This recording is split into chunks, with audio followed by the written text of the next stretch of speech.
All right, so now here's a very important story, and this is on our sociological front. One of the three disasters, and I'll reiterate them. You got the border disaster, you got the inflation and price rising disaster, and you got violent crime disaster. Three disasters in 6 months for Mr. Biden.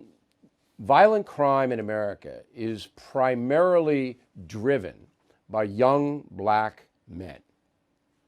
Okay? Now, again, you're not going to hear this in the media. It's never going to be reported to you. But I'm going to give you some stats. And that's why I always say you should have a pen and a pad. Because when you're talking up to your friends, and your liberal friends or conservatives, doesn't matter, you have these stats at hand, the conversation takes it on another level, a much more serious level.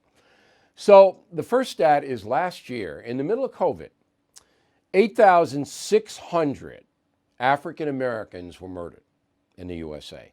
8,600, it's according to reporting done by the New York Post. The official stats aren't out yet, the Post stat. I believe that stat is true. Okay? In 2019, the year before COVID, it was 7,484 African Americans killed, according to the FBI Crime in the USA survey. So in 2 years, you have 16,000 African Americans murdered. Far beyond, proportionally, whites or Hispanics or Asians. So remember, blacks are 13% of the population. Out of those, 16,000 murdered, 89% were killed by other blacks. 89%. Blacks killing blacks.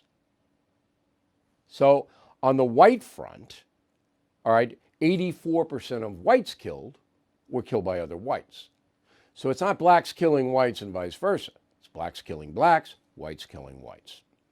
40% of all those convicted of murder in the United States are African American. 40%. Again, 13% of the population. So you can see what is happening. If the black homicide rate, if the victims, people being killed, and the murderers themselves would drop down to the percent level of the population, there wouldn't be any violent crime. It would be infinitesimal. Now, there are 4 reasons why young black males, and that's primary crew, are killing each other. 4. First of all, most of these perpetrators, most of these people arrested and convicted for murder, are unsupervised. They don't have a father in the home. So by the time they're 12 or 13, adolescents going into teenage years, their moms or grandmothers can't control them, physically can't control them. So if they want to go out of the house, going out of the house. They want to carry a gun, carrying a gun. They want to sell dope, they're going to sell dope. They want to take dope, they're going to take dope. And mom and grandma can't stop them. That's the truth. Father's gone. Okay. The second reason is that the white politicians and the black politicians, interestingly enough, so all politicians are afraid to tell you what I just told you. And I told you the truth. They won't say it, and they won't confront it. They won't even discuss it. Why? Because if a white politician says what I just said, he's deemed a racist. You're racist. It's not young black males unsupervised the problem, it's systemic racism that's the problem. That's the third reason. So the progressive left, which now controls the media, their mantra is individual responsibility, people pulling the trigger. No, that's not important. Systemic racism made them do it. And if you disagree, you're a racist. So therefore, there's no discussion. There was none in the Trump administration. There was none in the Obama administration. And there isn't any in the Biden administration about the core problem. Unsupervised, young black males. So if you're a kid in Chicago or New York City or LA, and you have no father, and your mom is working just to put food on the table, your grandma doing the best she can, whatever it may be, okay? You go out, and who do you hang with? You're not hanging with the varsity football players unless you're a football player. You're not hanging with the intellectuals in the high school or middle school. You're hanging with the gang members. And the gang members recruit kids like this. They know who the weak kids are. They know who the unsupervised kids are. How many times have we seen a young 12, 13, 14-year-old, and it could be any color, by the way, not necessarily black, out and arrested at 2 a.m., 3 a.m., and everybody goes, oh, where are the parents? They're not there. Kid wants to leave the house at midnight. Mom can't stop the kid. Mom calls the cops aren't going to do anything. Okay. So, and the final reason that this problem is never going to get better in my lifetime, and I don't believe it will, is because the left uses the violence in the black community, uses it. And Chicago is the best example. It's going on for decades. They haven't done one thing to mitigate it. They use it to tell the people, the voters, our system's corrupt. Not the family is falling apart. Never.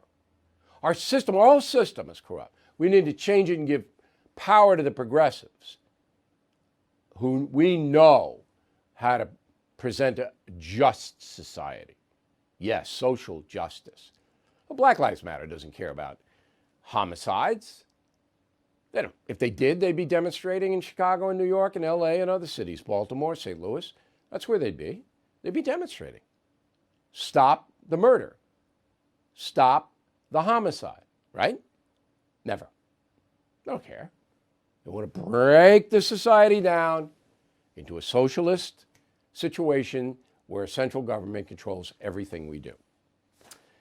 Okay, got it? Has everybody got it? If you disagree with me, please, bill@BillO'Reilly.com. Bill@BillO'Reilly.com. I don't know how on earth you could disagree with me. All right, I know what I'm talking about here. I know plenty of police, plenty of social workers, plenty of politicians. I've studied this issue myself. What I told you is 100% true. No one else will ever tell you that. Not in the television industry. Because if I said that on ABC, CBS, or NBC, I'd probably get fired. Probably. CNN, unheard of. You never get that. Fellow Americans, I am concerned about the U.S. dollar. Huge debt, as you know. Will it stay as the world's reserve currency? That's why now more than ever, I recommend you diversify with gold and silver. And the only company I recommend, and have for years, is American Hartford Gold. I trust them. I've personally done business with them. They sell physical gold and silver delivered right to your door or put inside your IRA. And they make it very easy. So call them right now. Make sure you tell them Bill O'Reilly sent you, and they will give you up to $2,500 of free silver on your first order. Since I have been recommending American Hartford Gold, gold shot up more than 40%. Silver, more than 60%. So don't wait. Call them now. 866-501-5201. 866-501-5201. Or text Bill to 65532. Again, that's 866-501-5201. Or text Bill to 65532. Bill O'Reilly here. Thank you for watching this video, and make sure you subscribe to the First TV YouTube page. Just hit the big red subscribe button below, and you'll get clips and highlights of my program, The No Spin News, every single day. We'll see you soon.